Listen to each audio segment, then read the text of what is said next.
Okey. Alhamdulillah kita dah belah kayu pula yang untuk nak buat table tu. So yang ni kita dah lekatkan kat sini. Ada lagi tu. Kita baru lepas belah table ni.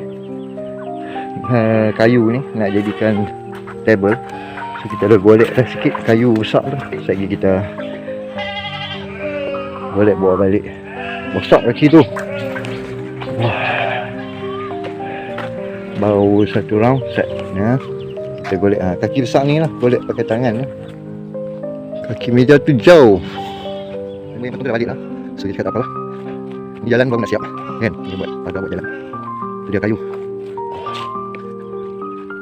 Kita dah golek lah sikit dalam berapa puluh meter, dalam 20 meter kita golek dalam 20 meter. Boleh lah seorang-seorang. Tapi kalau kayu macam ni walaupun dia besar, kalau kita dah biasa ni okey lah. Dia berat memang berat, kalau angkat memang tak naik. Oh ni kita akan buat sendiri je. Ni kita dah golek lah daripada sana tadi ni. Tu. So boleh tahan. Atas nanti.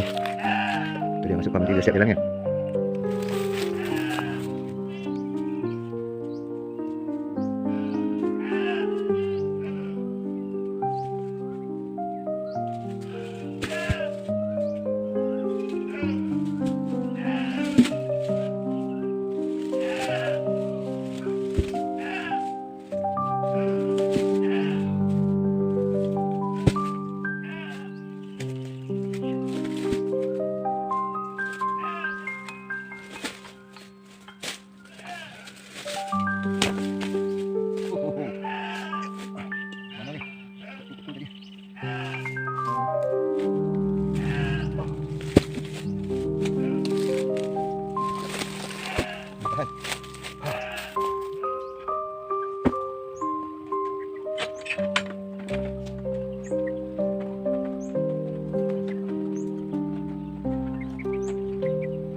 Sini dia.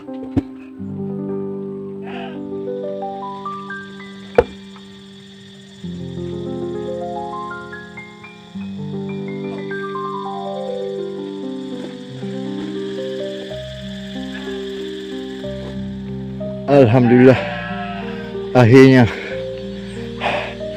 So tunggul yang di luar sana tu jauh, hampir 100 meter kat, 50 meter, 60 meter lah lebih lah. So kita berjaya seorang-seorang bawa masuk kat dalam ni.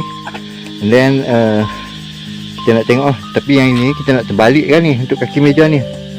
Ini kita akan nak terbalikkan dia. So yang akar ni duduk di atas. Nanti kita akan potong lah untuk kaki meja tu kan. Nanti kita potong. And then rasanya pakai satu je kot. Satu dah cukup lah dengan kaki meja yang ada tu. So ngam lah. Jadi the rest kita boleh tengok lah apa yang kita boleh buat ni. Buat kursi ke apakah something lah kan. Alhamdulillah akhirnya untuk kaki meja sukses, berjaya sampai. Macam itulah buat farm. Seorang-seorang memang kena semangat lah, kena semangat lebih pelan-pelan lah, slow and steady lah. Mana lebih baik tak larat berhenti kan.